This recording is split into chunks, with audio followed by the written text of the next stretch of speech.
Good afternoon. Thank you so much for taking time out of your Thursday afternoon to join Lillian Morvay with the IBDC, the Independent Broker Dealer Consortium. We've been busy over the past few months with everybody sequestered at home, bringing you the best talent that I have collected. We have a group of amazing attorneys that specialize in securities defense work, as well as compliance and regulatory work. We also have experts on the Independent Broker Dealer Consortium panel that will address your cybersecurity and your insurance needs as well. Today, we're going to be talking about an issue that is near and dear to most broker dealers, registered reps, and investment advisors. And that is the alternative investments and how to best protect yourself from yourself. I'd like to introduce you to our illustrious panel, the Birmingham brothers. We've got Mickey Wright, who hails from Birmingham, Alabama.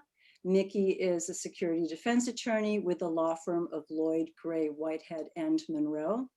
He will be joined today with his brothers from Birmingham, Michigan, Gary Zaretsky, a founder of the firm Zaretsky, Hart, Michaels, and Gould, and he will be joined by Jonathan Sterling. I'm going to turn this presentation over to Mickey, but I do want to remind everybody that you have an opportunity to ask questions along the way. There is a question and answer button at the bottom of your screen. So please feel free. If a question comes up, let us know, and we'll do our best to address those questions along the way. Mickey, take it away, my friend. Thanks. Appreciate everybody taking the time to log in with us today to talk about alternative investments. Seeing a bunch of names pop up here that know me and know that probably I'm not an expert in anything, but I can usually plow my way through most things. But we do want to talk to you guys about non-traditional investments, what we're seeing out in the industry right now as far as claims. Obviously, the type of securities at issue, we're talking about REITs, DPPs, LPs, ETFs, other open-ended funds. The state regulators and FINRA, have continued to push more and more regulations on all of us, and making new rules constantly. And probably over the last 5+ years, between my firm and Gary and Jonathan's firm, 80% of what we're seeing in litigation these days involves some sort of alternative investment, whether it's lots of oil and gas, lots of real estate trust, and just all of these illiquid investments that we are seeing, week in, week out. And to be honest, at this point, we expect this to continue for the next several years. Jonathan, if you want to flip to the next one here. So one of the big things for our broker dealers and our clients out there that what we wanted to address and wanted y'all to start thinking more about is doing more of a risk analysis of these issues prior to making the decision to even dip into due diligence on a particular issue. One of the things that that I don't think a lot of broker dealers are contemplating is the significant risk that you all are taking these days in offering these investments. And one of the, we just kind of came up with an example of, a particular offering, $10 million. If you sell $10 million worth of an investment, what kind of risk are you taking on? Well, if it's a complete failure product, like some that we're seeing, all of us have had a bunch of GPV cases here recently, and unfortunately, it appears that a lot of those are going to be complete failures ultimately. You're potentially exposing yourself to, if you sold $10 million worth, to $10 million worth of risk. And what did you get for that $10 million? Most of these alternatives are paying 6 to 8 to 9% commission. So if it's an 8% commission, you're talking about $800,000 worth of commissions for that $10 million. But as we all know, the broker dealers get just a small sliver of that. Most of it's going to your reps. And unfortunately, the reps in most of these cases are not the ones that are bearing the brunt of the exposure on these cases. The majority of the claimants lawyers, a lot of them don't even name the registered reps in cases. And even when they do name it, really, they're still targeting the broker dealer as the responsible party. And so if you're sitting there thinking to yourself, okay, I got $10 million of risk out there, and my firm of that $80,000 of I'm sorry, of that $800,000 worth of commissions that came in, the broker dealer is only keeping 10%, 15% maybe. So you're talking about $80,000 in return to the BD for taking on $10 million worth of risk. And really, as a business owner, y'all have got to start taking maybe a harder look at that. Now I understand that there's also some other monies that come in from some of these product sponsors, including marketing monies and some due diligence money. But that's another issue that I think is going to become a bigger litigation point, is how much did the broker dealer get from this product sponsor to do due diligence? And did you actually spend that money doing the due diligence? Nobody's really locked onto that issue in any of my cases yet. They talk about it. They talk about the fact that, you know, the broker dealer is getting all these additional funds to do this work, but nobody's really dove into how much did you really get and what did you do with that money on the due diligence side. So, you know, it's just one of those things where we're really trying to promote to all of our clients is, hey, take this step. And Gary's going to talk here in a minute about, you know, the trying to insure some of that risk. But that's something you really need to contemplate on that end. The other issue we've started talking about is, you know, should each one of you put a cap on sales for the broker dealer as well as for individual reps and clients? So from the broker dealer, it's kind of back to the financial analysis. Hey, what kind of exposure do I want to have to any one giving issue? You know, do we want to limit that to $10 million? Do we want to limit it to $5 million? And it's of course, the size of your BD and the risk you're willing to take. But should you also limit how much of an issue any individual registered rep can sell? And that has become a huge issue for several of the defense lawyers dealing with it, because we've had several issues pop up where you have this one registered rep is located in one location and he sells a higher percentage of a product X than any of the other broker dealers do, or any of the other registered reps inside that broker dealer does. And what that leads to is a big issue for that rep, because that rep becomes a target of all sorts of advertising for claims. And we'll pass it over to Jonathan, that's going to flip over to another slide here and talks about this exact issue we've seen recently. So, hello everyone. Like Mickey said, thank you so much for being here with us today. The email that you have on your screen, it's a real life email. Lillian asked to see real life examples, and this is something that, you know, the date says it today, but this was about a year ago. I won't forget the day because it was my first day of being on vacation, my first day of seeing anything above 40 degrees. And right after my kids left to go to the lazy river, this pops into my email and my phone starts ringing. And what happened here was 2 years prior, the registered rep had an assistant who had sent a holiday email to every one of the firm's clients.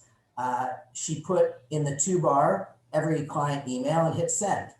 And so one of those clients who got this email with every other of the 1,000+ clients of the registered rep was the claimant here, and was able to forward the email to his attorney, who in turn sent this email out to over 1,000 clients, family members, and friends. And as you can see, right, I mean, it's not a direct solicitation. They're asking for assistance in defending their client. But the reality is that they're also looking for new clients. And what an email like this, in this particular case, it launched at least 3 other arbitration claims. The registered representative lost dozens of clients, and we expect for more claims to come as a result of it.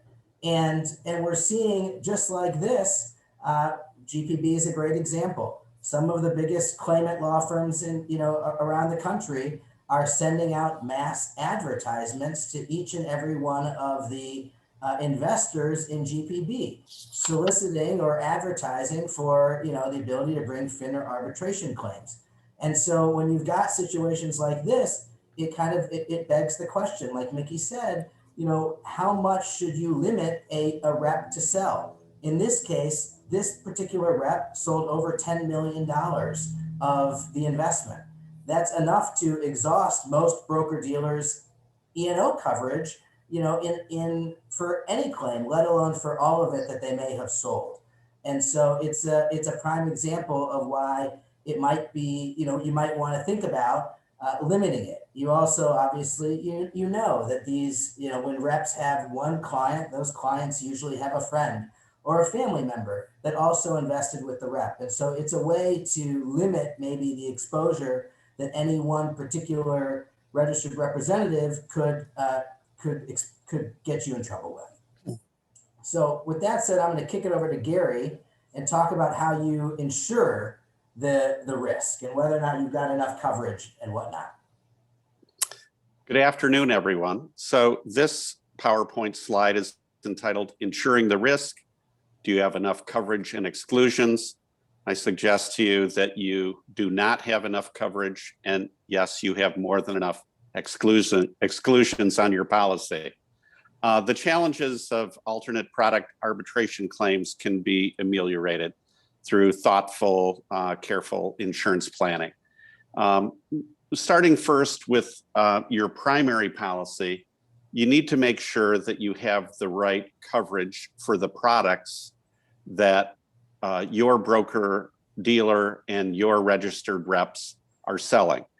And you need to have a clear understanding of the difference between standard and non-standard coverages. Alternative investments are typically non-standard coverages. For the neophytes, you need to make sure when you're procuring your E&O insurance that you're making sure that you get coverage for alternative investments.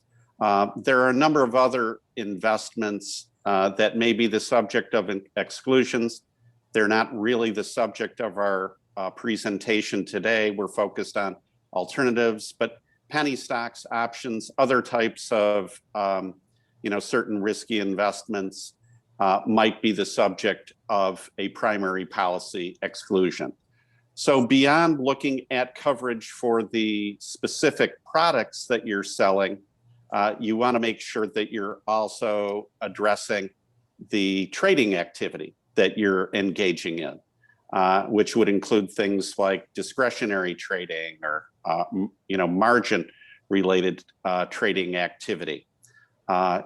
In short, you need to pay attention to the activities of your reps, how you're making your money, and making sure that you're procuring coverage for the activity that you're engaging in. All of us have war stories to tell, but it's a very sad situation when a broker dealer veers either inadvertently or intentionally into selling alternative investments, and they end up with a product failure that causes the broker dealer to collapse. For example, several years ago, I had a broker dealer client that permitted a top producing rep to bring in a good friend who was offering a private placement. The broker dealer wasn't selling a lot of alternative investments and thought it was making an exception for this rep to sell to a couple or a few clients. It turns out the rep sold the alternative investment to 1,200 clients. It was a $350 million risk and failure. And obviously you can't insure for a $350 million risk, and the broker dealer collapsed, filed for bankruptcy. So you have to make sure that you're securing coverage for the types of products that you're selling. Next, under the primary policy topic, you want to make sure that your limits are adequate. You need to look at your claims, what your primary policy coverage is per claim. You need to make sure that your aggregate limit is satisfactory. If ultimately you're permitting a rep to sell a substantial amount of a single product, you better take care to make sure that your coverage limits on the aggregate are going to allow you to meet whatever risk there might be if that product fails. Represented a group of, I represented a broker dealer in a mass action out of the state of Nebraska years ago. 130 investors brought $20 million of claims in a total of about 17 arbitrations. And in connection with the $20 million of sales, there was $2 million in the aggregate of coverage. The lesson from that is if you're going to sell a lot of something, as Mickey said, you better be prepared to plan ahead and adjust the risk. One of the ways to do that is through excess policies. You can stack policies. Note that on the slide, I'm saying policies plural and not singular. By creating a tower, a stacking of policies, you can obtain more coverage to deal with product problems that are in distress or failing. It's a cost-effective way to manage that risk. And if you fail to manage that risk, then the consequences can be severe. Broker dealers, this uninsured risk will deplete a firm's capital, threaten the net capital of the broker dealer, and it can threaten the personal financial situation of the broker dealers, executives, not to mention the registered reps. So you need to carefully stack the policies. And if you do, even if you have a product failure, you've procured enough insurance that you're probably going to be able to survive. With respect to a tail policy, for someone, a rep who's selling their business, retiring, leaving the industry, procuring a tail policy is a very cost-effective way of being able to put your head on the pillow at night and sleeping. Claims made policies are typical in the professional liability E&O world. A tail gives that extended reporting period coverage that reps will benefit from. And in addition to protecting the rep, obviously it protects the broker dealer as well. So Lillian, we were talking previously, help us out here. What would the likely cost be for $1 million worth of tail coverage for a rep annually? So Gary, thank you for that question. There are very few programs out there, let me stress, that will provide tail coverage for individuals. So typically when you have a master policy that's been issued to a broker dealer, many of the policies these days are going to limit coverage for registered reps who join that firm. So if you have a registered rep that's been with other firms prior to the new firm and they've had continuous insurance all along, they join the new firm and the new firm has the policy that they don't want to pick up your prior acts. So there is a program that I am familiar with, and it's a program that is managed through Interweb Insurance, and you can access information on that insurance policy through me. It's about $1,000 for $1 million limit with a $10,000 deductible. Now it's about $1,000, and that is per year. That policy will not extend coverage for claims arising out of alternative products. The premium is very reasonable. It's $1,000, and it's going to cover you for your standard annuities, stocks, bonds, mutual funds, transactions of that type. So as I said, there is that policy that's available. It's portable, it's yours. It does not provide entity coverage. It is issued to the individual. So this will not extend any coverage whatsoever to the entity. The entity will have its own master E&O policy. I also wanted to go back a little bit and just to fill in additional information on E&O insurance that is issued to the entities. Not every policy is going to extend coverage for claims arising out of alternative products. It is an area that broker-dealers, when they do find themselves when these claims are very expensive. So depending upon the size of the broker-dealer, the premium for E&O insurance that broker-dealer may pay, the carrier may or may not extend coverage for claims arising out of alternative products. If they do, the coverage is usually limited. It's not going to be the full limit of liability that you're going to find under the policy. It will be a sub-limit. So if you have $1 million per claim limit of liability, the insurance company may say, well, we will pay up to $250,000 per claim for any claim that arises out of an alternative product. Typically, there are higher retentions or deductibles that are also applied for claims arising out of alternative products. So that's something else that a broker-dealer needs to be aware of. And, a lot of underwriters are getting creative as well, and they're trying to assist the broker-dealers in managing these sales. A lot of policies these days are going to set very specific criteria with respect to the sale of these products. In other words, an underwriter may very well say that they will only cover claims arising out of the sale or servicing of alternative products if the concentration limits are within a certain parameter. So if they've got a 10% concentration limit embedded in that E&O policy, and the broker-dealer or the registered rep exceeded that concentration limit for an individual, the insurance company then has a ground to deny coverage.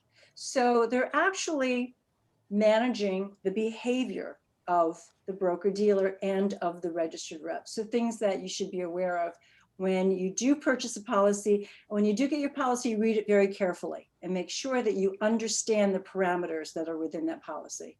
Lillian, any good registered rep knows how to get around that. They just increase the net worth of the client. Come on. You have a point there. Thanks so much, Lillian. All right, so Mickey and I are going to talk about the risk analysis of the issue, and I'm going to talk for a moment about the due diligence and the documentation of the due diligence, and Mickey will talk about more of the suitability stuff. Because what we're seeing in virtually all of these statements of claim, and I always kind of refer to them as insert claimant name here, because they're boilerplate. Each claimant's lawyer has his or her own form that they're using, but they virtually say the same thing, and the firm is always accused of failing to do adequate due diligence, and the investments are always, inevitably unsuitable for the customer. And what we're seeing when in defending these cases is really, the due diligence of the firm runs the gamut.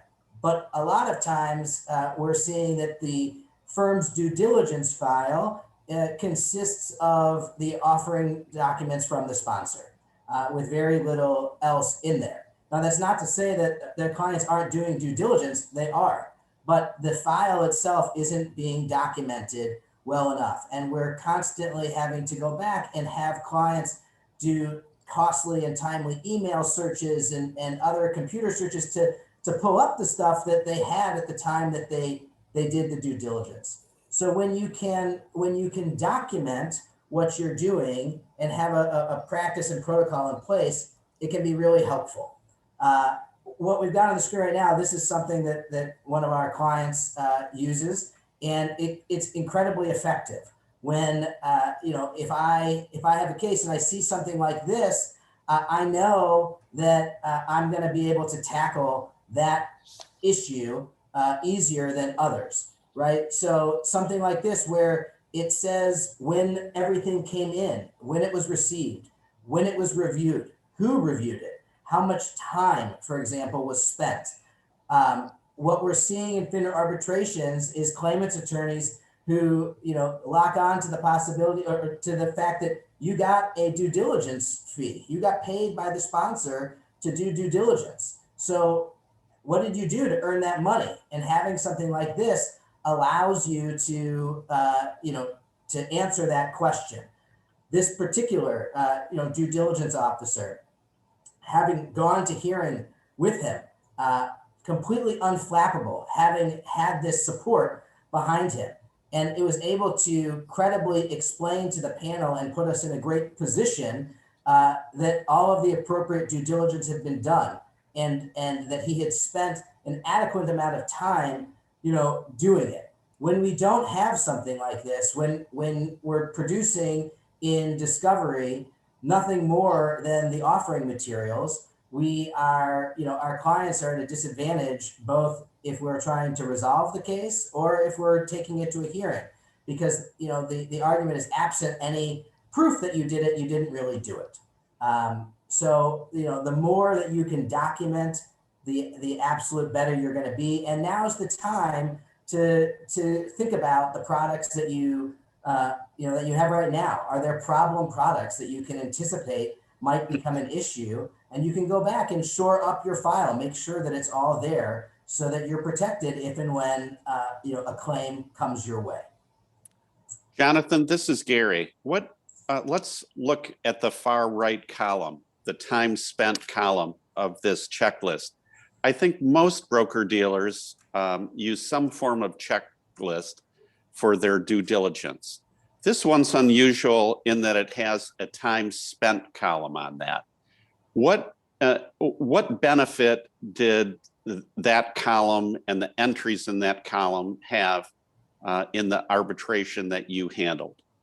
It was a huge benefit because the arbitrators could see that, hours and days were spent reviewing the materials. So by showing when it came in and how much time it was the arbitrators definitely could see that we were doing things over time.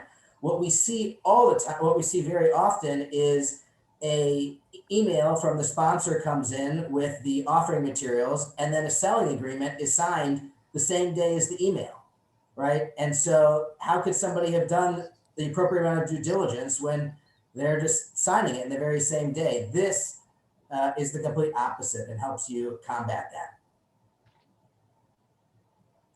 Mickey, I'm going to turn it over to you. Talk about what we want to see suitability wise.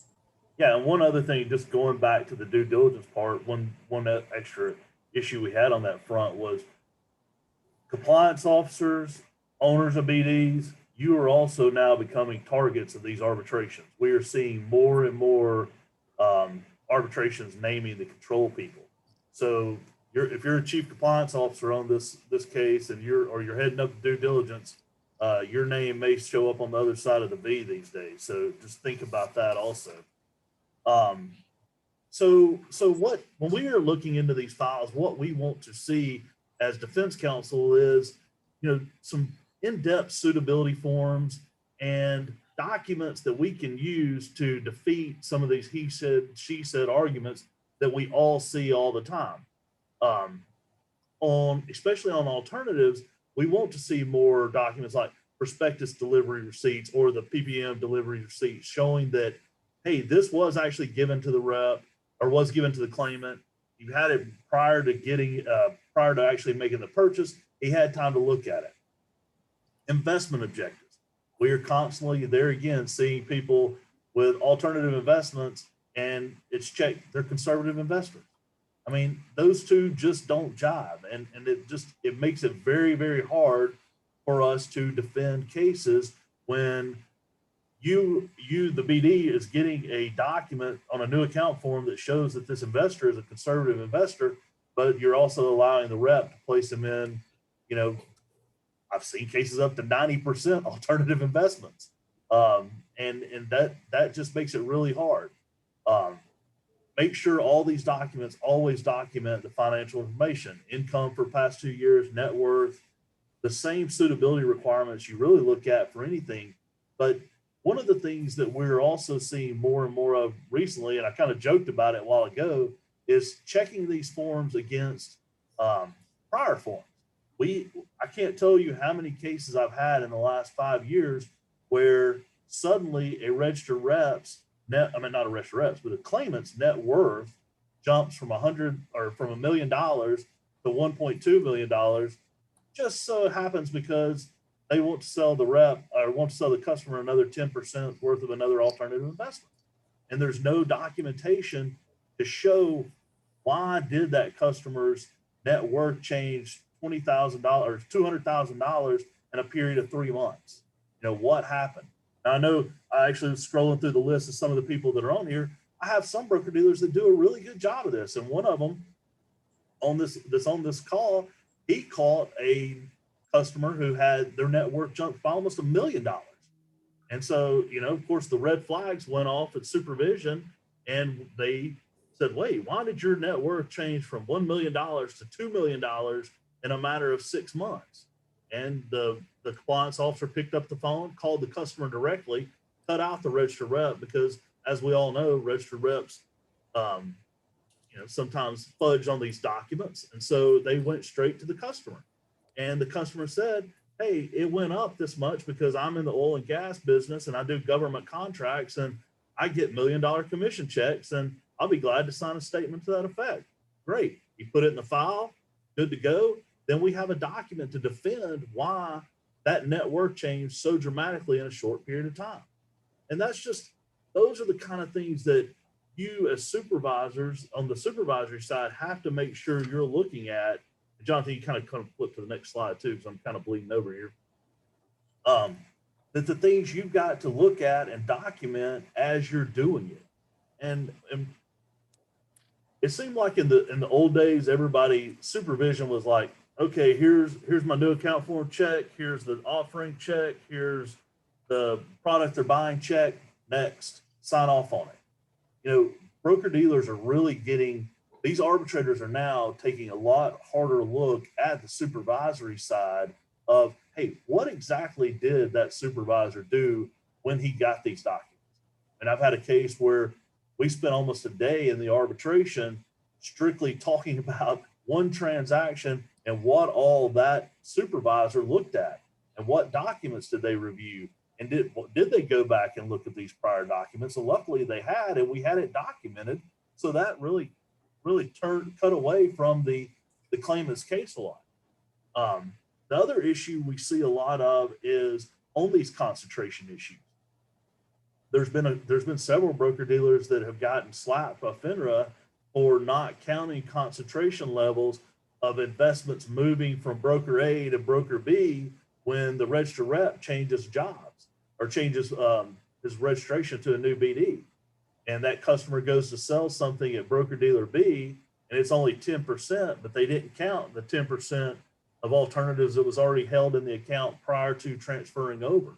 So your supervisors really need to make sure they're following up on these documents, making sure they're reviewing everything historically as well as concurrently. Then the final thing here is annual account information verification letter. Again, this is a thing that we've seen numerous times in arbitrations where you have customers say, well, I never told my rep that I had $1 million net worth. I told him my net worth was only, $600,000. Well, luckily the broker dealer, when they filled out that new account form, the broker dealer sent a letter to the customer saying, hey, here's the information we're relying on that to make sure your investments are suitable for you. This is what's been reported to us, the broker dealer, as your net worth. And those letters can come into play. We use them all the time to satisfy arbitration panels that, hey, the customer had an opportunity to see this. Now, don't make the mistake that we've also seen where you put on those letters, hey, here's your information. If it's not correct, call your registered representative. Because I actually had that in a case where the registered representative was listed as the person to call. The claimant testified that I called him and told him these numbers were wrong. And unfortunately for me, also my rep had red tail notes and his assistant had flagged that a call had come in about the new account forms. Well, if they had called in, if you had to put on there that call had to come to the broker dealer or to compliance to show that the numbers are wrong, we could have gotten it corrected and made different analysis. And it made a difference in that case, the net worth, because of the concentration issues that we had. Mickey, this is Gary. The liability standard in arbitration seems to be, or at least feel, elevated. And yet what the law requires a broker dealer to do by way of supervision is behave in a reasonable fashion. So with all of the items that you mentioned, what is reasonable to expect of a broker dealer? How far must a broker dealer go to address or verify some of these suitability concerns? I had a case years ago where there was an elementary school janitor who had not inherited any money, was making $40,000 a year, and the rep had indicated that he had $1.1 million in net worth. What, under those circumstances, could or should the broker dealer have done to kind of address that red flag, the disconnect between his employment, the investor's employment and income, and the net worth representation? So I guess the first question I'd have to ask is, did I get my arbitrators? Did I get my first and second arbitrator, or did I end up with the 8th arbitrator? Because I think that standard changes dramatically according to what's on the other, or who's sitting over there on that table, right? Right. You know, one of the things that and I've had a similar case where I think it, as a supervisor, if you're looking at a new account form and you see that you have a customer who has had a long history of I don't want to say low paying job, but a career at a certain salary that really doesn't justify having several $1 million as your net worth, I think you have to first follow up with the registered rep, see what his side of the story is. And then I personally think there again, then clients should check in with the customer directly. Just say, hey, why, I noticed this is what's on your new account form. What's the rationale for this? And a lot of customers will, have got an inheritance, or that's what the rep will relay to you. And just the rep should, or the compliance office should just back that up with documentation there again. And it doesn't have to be anything complex, but if we have a note in our file that shows on this day, we contacted the customer that said his net worth was this because of an inheritance, that's all we need, because then it shows that we're doing something to justify these red flags. What have you seen in your kind of cases, Gary, with panelists on those issues? Well, I say that it feels as if the liability standard is elevated because it feels as though that regulators are pushing the industry almost to a strict liability standard and not realizing or reinforcing the notion that supervision can never be perfect, and it's only required to be reasonable given the business model and the business model of the broker dealer and the circumstances before the supervisor. So what I see is a troubling trend where there seems to be an assumption by arbitrators that compliance officers could and should catch everything. And so the question becomes where between black and white do we find reasonableness? Is it okay to call the customer and follow through and seek to confirm verbally the information on the form? And I think your answer was spot on. The answer is yes, a good compliance officer will notice that and make that call. And I think that call goes a long way in an arbitration towards confirming the reasonableness of the broker dealer's supervisory efforts. And the slide we're looking at now references, broker created forms to try to confirm that which has been represented to the investment sponsor.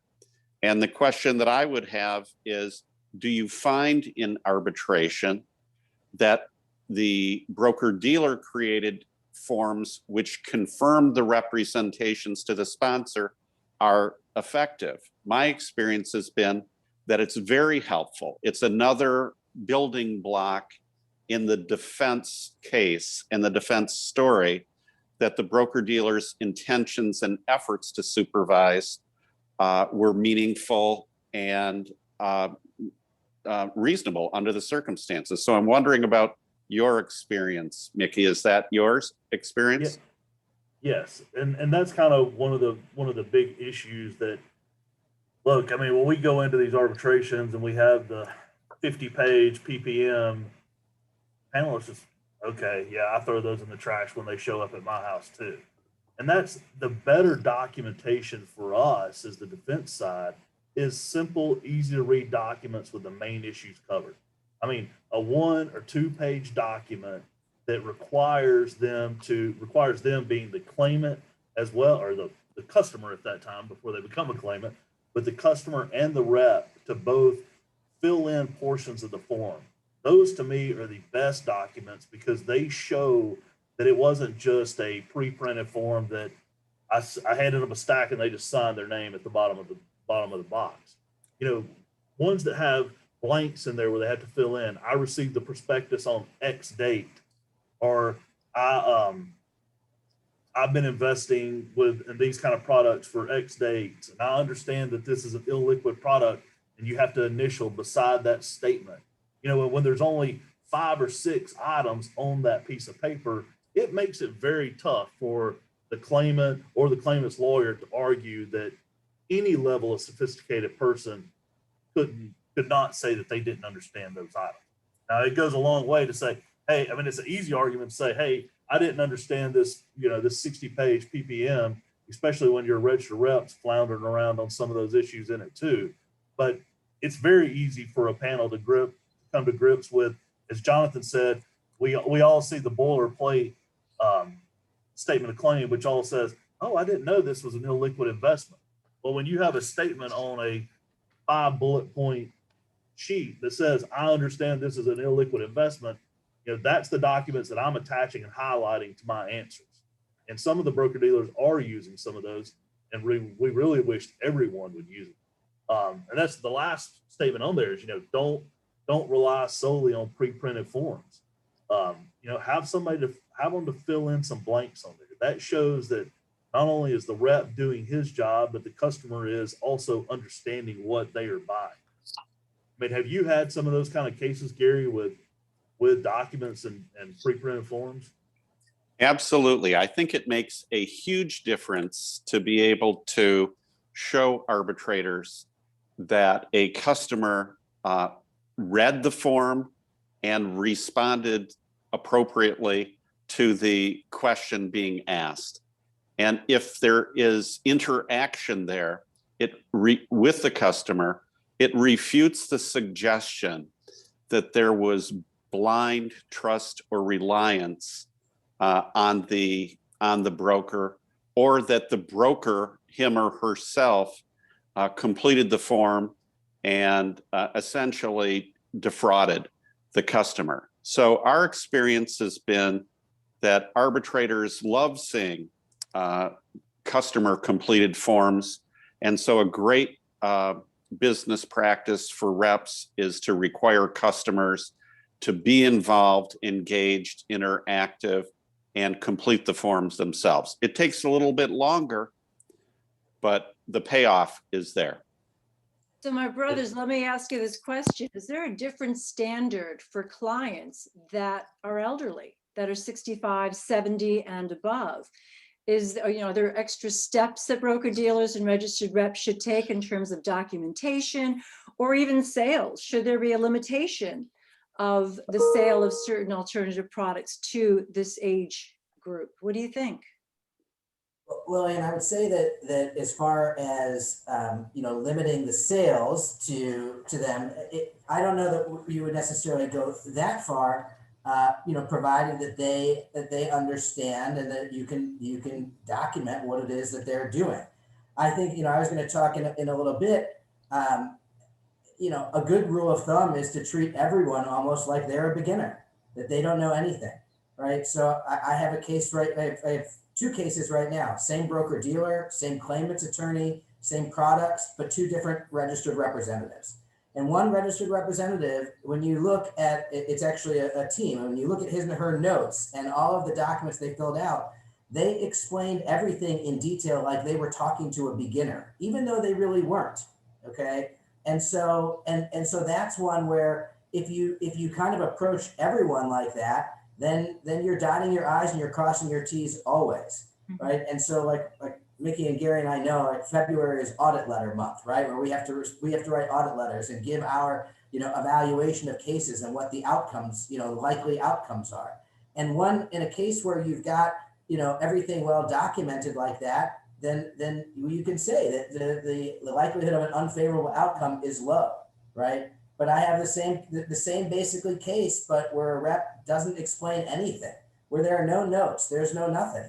And it's just not as easy of a claim to defend, especially because what we're seeing with a lot of alternatives is that it's most people's first experience with alternative investments. Now, it might not be the very first one they bought, but they usually started with the broker dealer or the broker that sold it to them.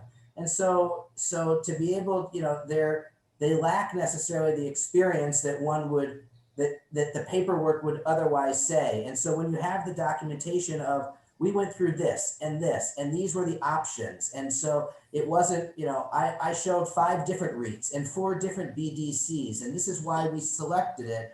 That is always going to be more helpful. And if people, you know, if that was a standard where essentially, you know, you're almost always dealing with beginner, act like you're dealing with a novice, then you're going to be covered.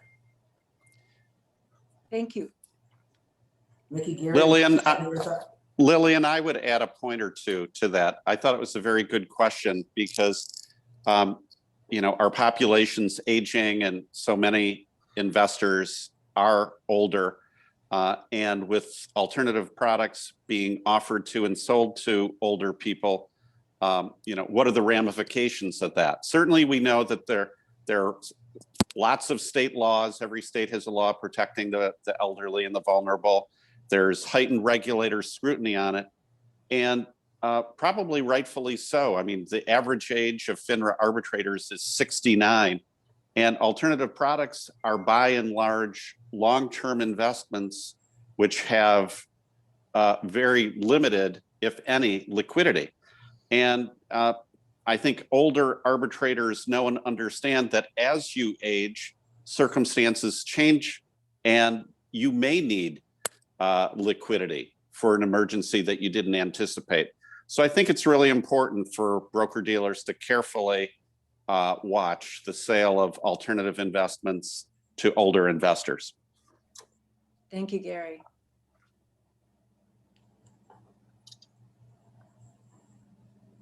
Mickey. So yeah, so this is just we kind of hit on a lot of this, but this is just potential problems that supervisors need to make sure they're looking through, because we still see these.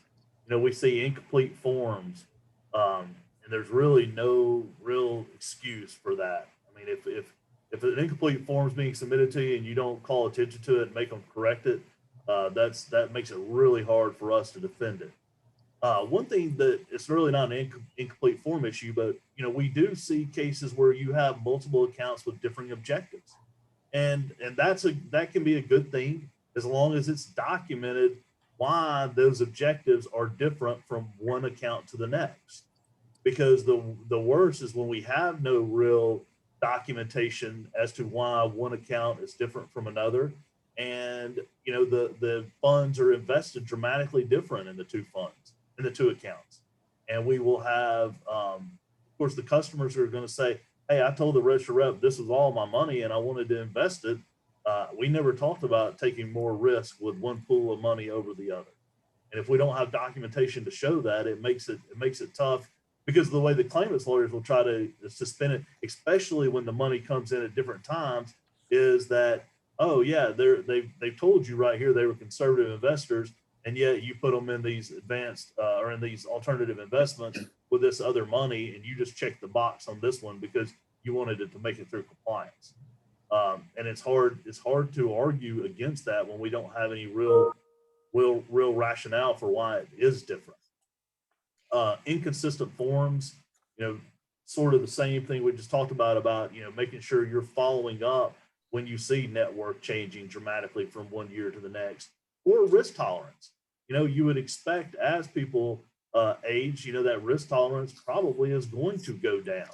And if it is going down, because I do see it, a customer's been with a rep for 10 years and, year 10, all of a sudden they drop down from speculative to moderate, but they don't really change their trading behavior.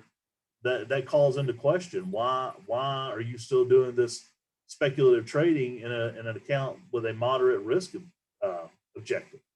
So just as you're looking through, that's why I think it's so important for the back office to make sure they're going through the historical forms so that they can see it. Because when we get new cases in and y'all send us everything, that's the first thing I do. And Jonathan and I've talked about it, and that's one of the first things he does too, is we get all those new account forms out and basically lay them side by side and try to look through them and say, okay, what's changed?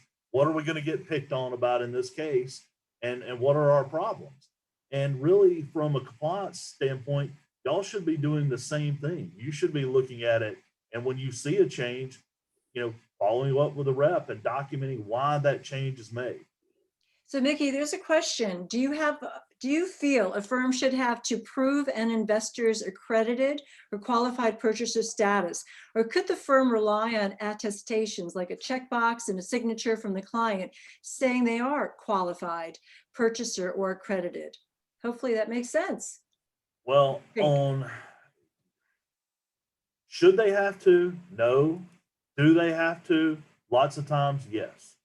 If it goes into litigation, they should be able to rely on these documents. But the bottom line is sometimes panels want to see more, and the problem is because of what we've all talked about. I mean, registered reps, and we also run into the issue with customers sometimes not wanting to give you all their information.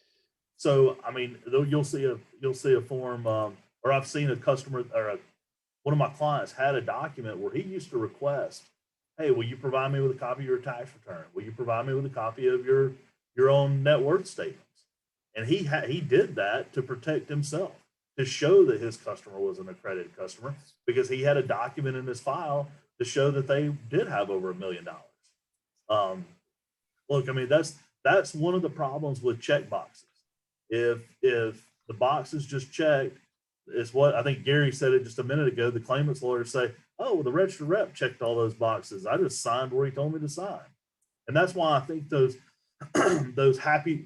some firms call them happy letters or negative consent letters, where you're sending out to the customer saying, hey, you have represented to us that your annual income is X, your net worth is X, your net worth without your house is X, and you're in this tax bracket.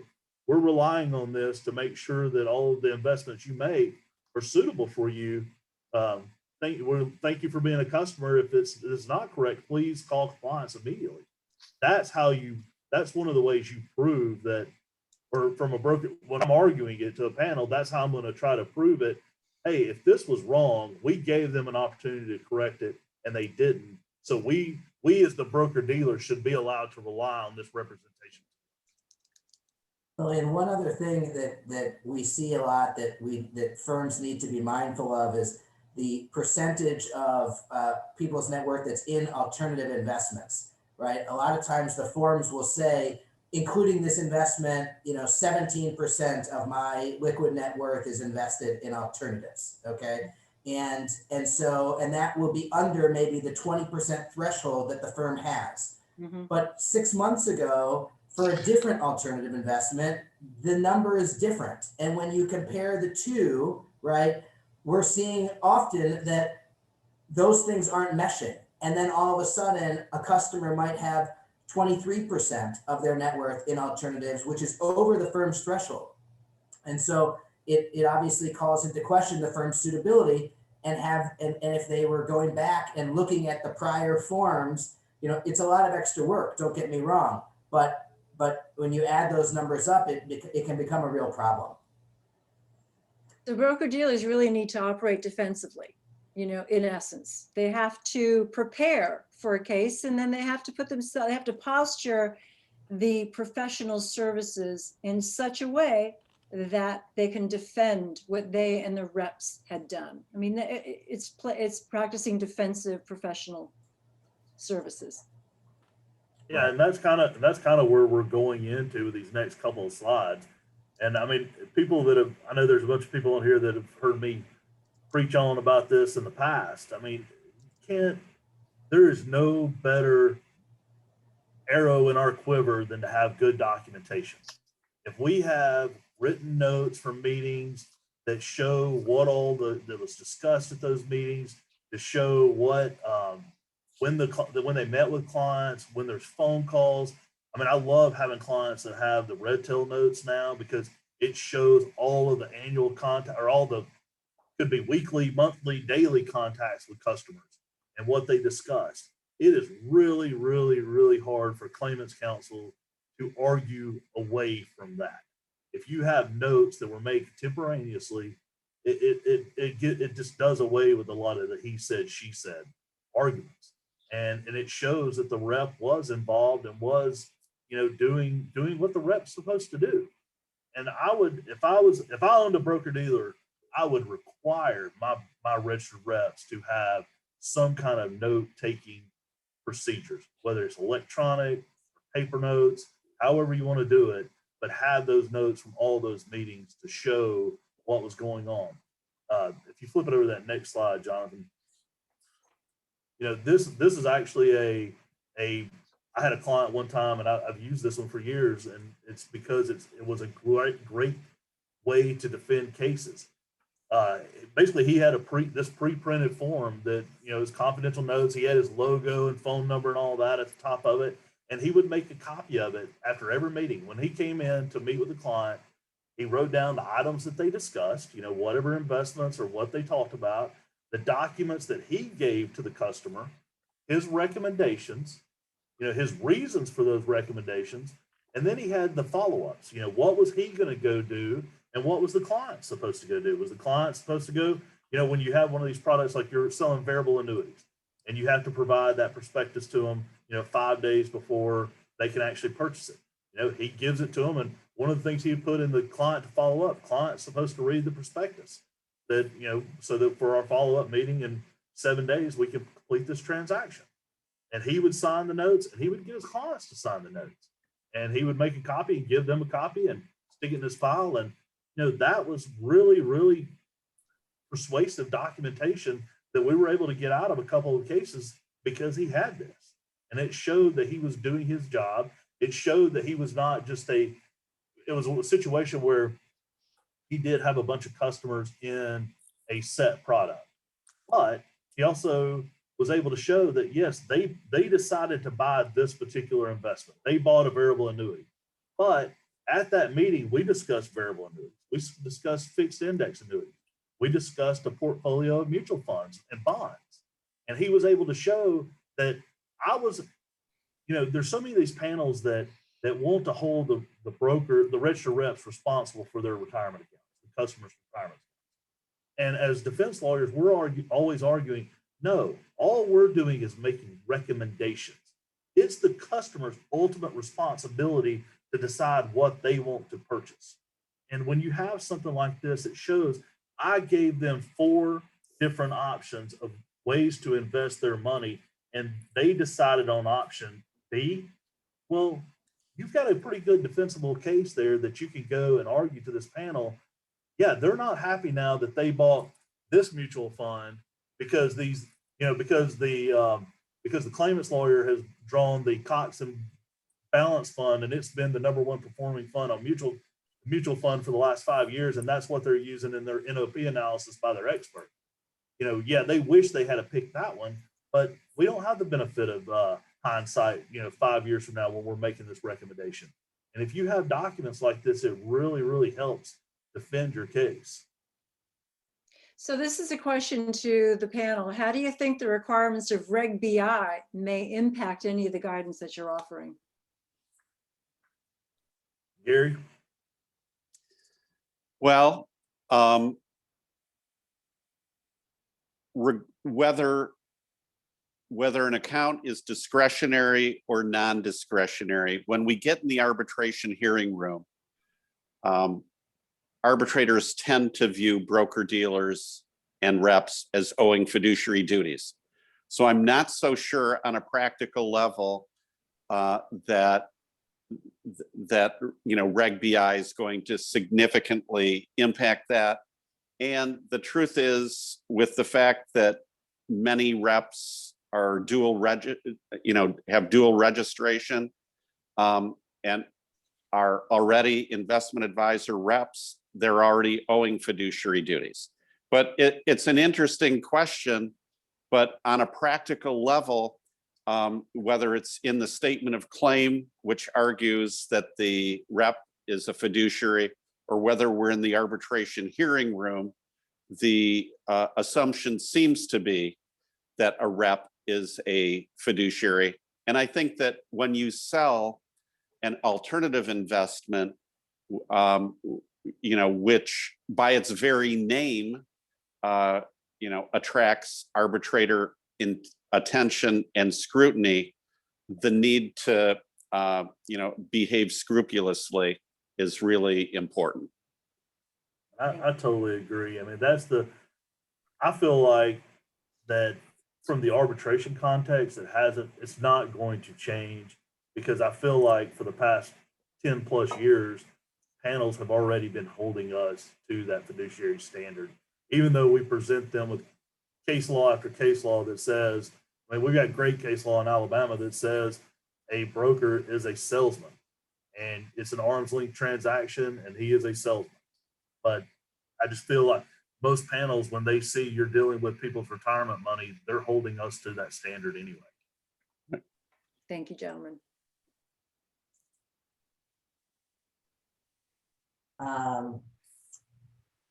I feel like we've covered most of this stuff. It's again super important to discuss with the client the various features of the product. I used that example before of our client who, with respect to each and every annuity and alternative investment that were offered, there's an explanation not only of what the investment is, on how it will operate, on how it might not perform the way that you want it to, that it's hoped for, versus those cases where there aren't those situations, where you don't have the documentation, where it's likely that the customer will come off as credible as not really understanding what it was that he or she was purchasing. And so, when you not only discuss it, but you document it, you don't have those issues, or at least they're easier to contend with in the arbitration hearing. So Jonathan, the last slide, if you can turn to that, deals with the relationship between a broker-dealer and a sponsor. I always think it's interesting to conclude a presentation with a topic that's provocative. I mean, here we have a situation where broker-dealers need product to sell, right? But at the same time, sponsors need securities licensed reps and broker-dealers to act as its sales force. So broker-dealers are necessarily put in a position by selling an alternative investment where broker-dealers are in a relationship with the sponsor.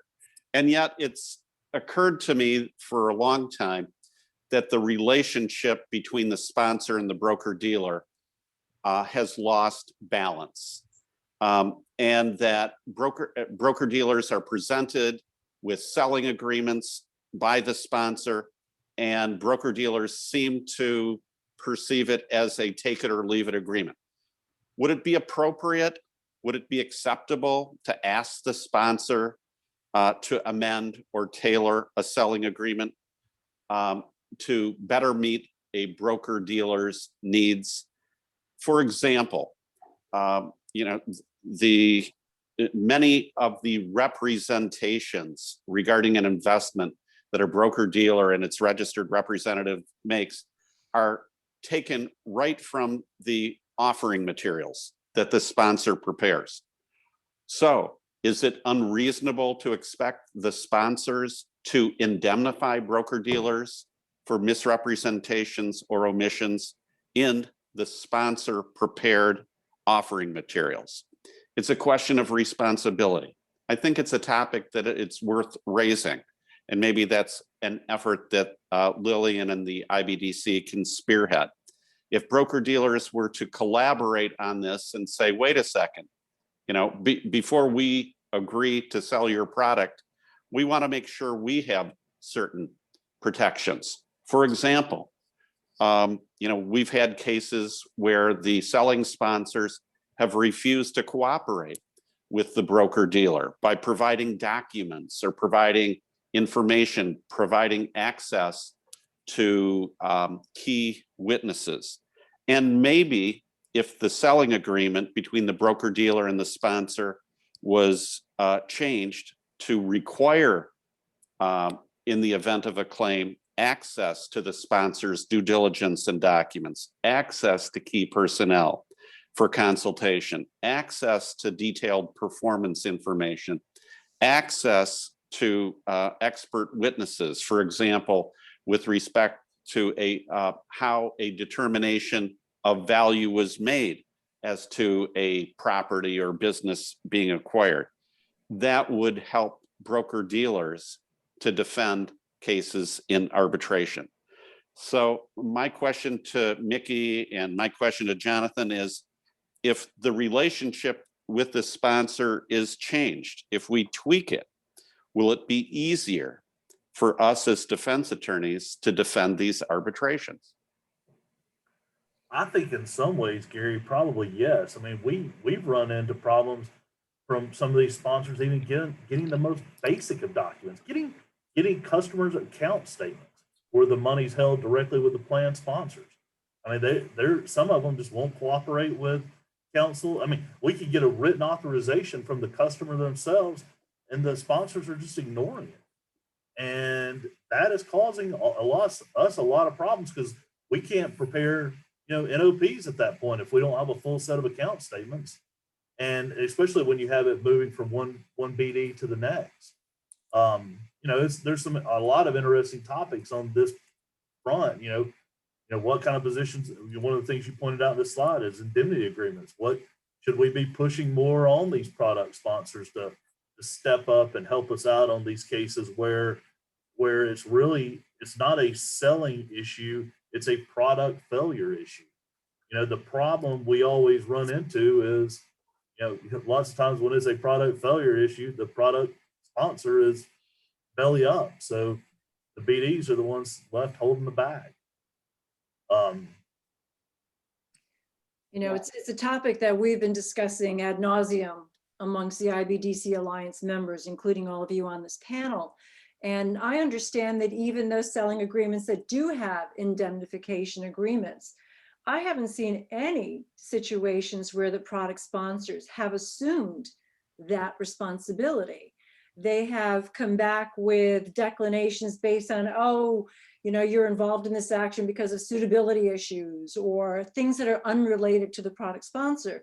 So even in those selling agreements that have indemnification agreements, maybe we collectively as an organization, as a group, broker dealers included, we need to strengthen the protections in that document.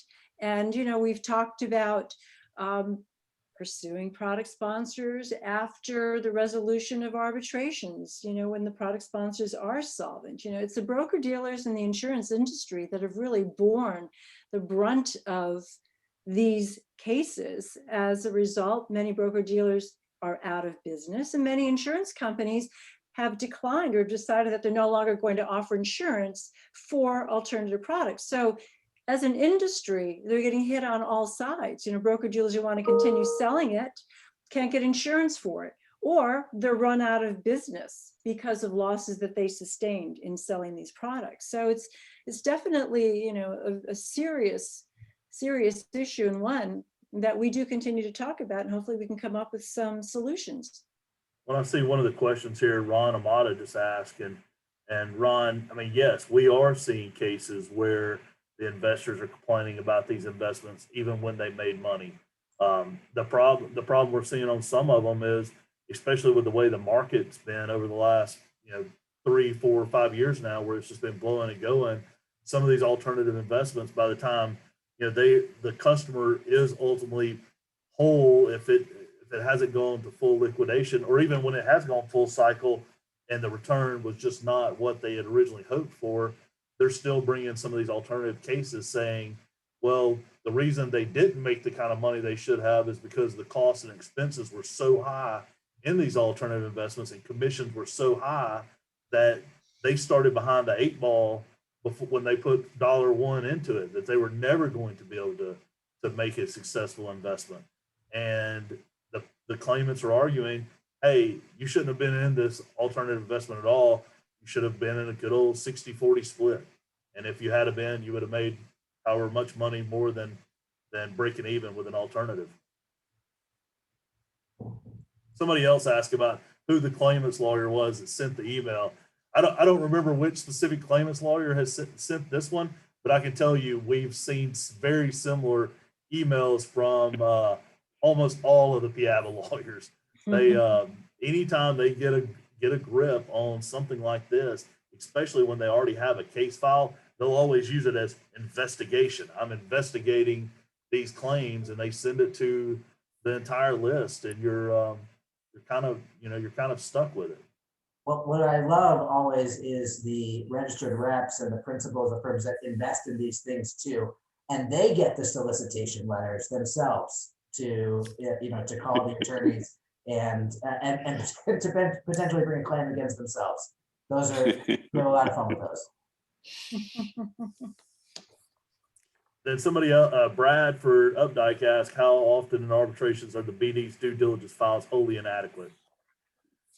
A fair amount, especially in the initial, in the early years of these cases. A lot of broker dealers have improved greatly in the past 5 years because these cases have just been a thorn in everybody's side. We are seeing better, a lot of BDs are doing much better on their due diligence files, improving on documentation of them as the industry has seasoned to a lot of this litigation. Or that's what I'm seeing. I don't know if Gary and Jonathan are seeing similar. The same. I actually was going to use the same terminology, a fair amount. We're seeing a fair amount of due diligence files that are not going to be adequate in, if you were taking the case to arbitration that day, would not be adequate in allowing you to defend the case. Now, in a lot of the times, again, the client's able to go back and piece together what was done, because it was done, but we're seeing a fair amount of files that are just flimsy, is the best word to describe them. So when you say flimsy, we've defended cases, Jonathan, where the due diligence was comprised of handwriting on the back of a cocktail napkin. I remember that. That was a good one. That would not suffice. Correct. A good checklist, though, with good detail, that will be good.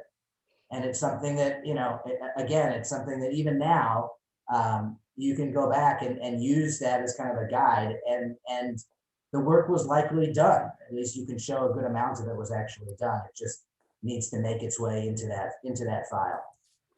Jonathan, you want to flip to that last slide? Sure do. Any questions? There is another question. What are your thoughts on the valuation processes employed by the various sponsors, and how could the BDs establish a better reporting and disclosures of such valuations? Mickey. I have always I think the BDs are probably doing the right thing by staying out of the valuation process at this point. You know, just simply because you are not in the spot to be able to go into the product sponsor or into the guts of the beast to really see what everything is. I mean, I would much rather leave, if I was a BD, I'd much rather leave that to the auditors going in and preparing audited financials and letting that way, because we see that a lot. We have the argument all the time that, hey, this is not a valuation, and everybody discloses it on their account statements. This is not a valuation we're putting on it. This is the valuation for the companies themselves. And I think you're probably better off when it is an illiquid investment to not go and try to establish your own valuation, because that really could blow up in your face if you go in and put on valuation on it. And unfortunately, you were not privy to all the inside information.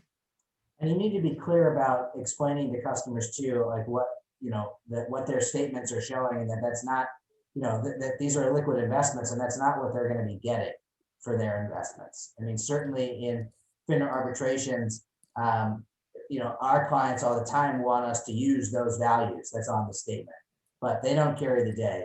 No, you know, claimants attorneys will not accept the NAV value. We're always looking at secondary market sources to, you know, and using that as kind of the framework by which we get cases resolved, because that's really what clients can get for them right now if they had to. A broker dealer that provides valuation services treads in a very, very dangerous territory or dangerous water, because it would essentially render meaningless any statute of limitations or any eligibility rule defense that the broker dealer might have. So, you know, even though eligibility motions aren't as successful as we would like them to be statistically, I think statistically only about 30% of the time do eligibility motions get granted. It's still a healthy number of cases that get granted. And if you are providing post-purchase services like valuation, then you'll never be able to get those cases dismissed. So as a follow-up to that question, is it helpful for third-party due diligence providers to provide valuations of assets? How valuable are those third-party due diligence reports? Well, third party, like in our, when we see, you know, there are several companies with REITs and BDCs that provide third party due diligence reports. When we see those in our due diligence file, it's super helpful. At the same time, you know, these due diligence reports are often paid for by the sponsor, and we've seen that we've seen and heard that in some of the arbitrations where these reports existed, that the testimony behind them hasn't been, been terribly helpful. So it's certainly, it doesn't hurt to have those things, but, and we want to see them in the files, but they're not helping a ton in the grand scheme of things as far as defending the cases are going, because they're there in every case. The sponsor has paid for them, and, you just change the name of the broker dealer on the front page. And one last question, can the solicitation letters from the attorneys be used against them, that they are encouraging fear and enticing clients to litigate? We get questions all the time from registered reps and broker dealers, and how, can we go after these claimants lawyers? And, usually in the context of our arbitrations, it's not something that we want to engage in, but the reality is that they walk a pretty fine line. They're usually as unscrupulous as they may be, or as just bad form they may be. More often than not, they're on that line of, probably protected, and you're throwing good money after bad to pursue them. I think that that's generally how we respond. Mickey, do you see it differently? Yeah. No, we run into the exact same issue. I hate having to have that call, and I can't tell you how many times I've had that call with clients, whether it's registered reps or the broker dealers, calling saying, hey, I've got this solicitation letter, I want to go after this claimant or claimant's counsel. He's an ambulance chaser of brokers. That's what they all say, and it's true. But unfortunately, it's protected advertisement. I mean, that's it's just like having an ad on the television about asbestos claims. I mean, unfortunately, we've done a lot of research trying to figure out even if they target a particular registered rep in a news advertisement, but that's exactly what it is. It's advertisement, and most bar associations allow it. There's just not a lot you can do to stop it as long as they use the keywords, alleged and investigating and those kind of things. You're pretty much stuck with it. I don't know what kind of traction you could get with one in an arbitration. I've never brought one into attention at an arbitration. So I just got a message too from our fellow IBDC Alliance member, Barry Temkin of the firm Mount Cotton. And he says solicitation letters are protected by the First Amendment under the Shapiro case. So thank you for that, Barry. And I'm glad that Barry actually sent us a little message, because I wanted to talk for a moment. I know we're over, but so many interesting questions. Barry did some research with a colleague of ours, Rob Usinger, who is with Intact Insurance. And he did some research on the Uniform Limited Offering Exemption, which is approved by the North American Securities Administrators Association, and in 1983 adopted in various forms by 11 US states, and provides a presumption of suitability for portfolio allocations of up to 10% of alternative investments, such as non-traded REITs and limited partnerships. Although the ULOE could be viewed, at least by some investor advocates, as a holdover from the deregulation ethos of the Reagan era, it remains on the books in several jurisdictions and of NASAA, and could be used as a defense to a claim of unsuitable recommendations and violations of state blue sky laws. While NASAA has proposed a 10% concentration limits for non-traded REITs, that proposal has not been fully adopted. So I have the entire article that Barry and Rob have authored, and I will send a copy out to everybody who's registered for this presentation. I'm also going to send out a copy of the PowerPoint.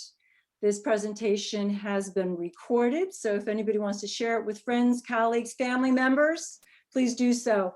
And so again, the Independent Broker-Dealer Consortium, we have assembled, I think, the most talented, best-in-class defense security attorneys, 3 of whom are represented here today, compliance consultants, cybersecurity consultants, insurance experts.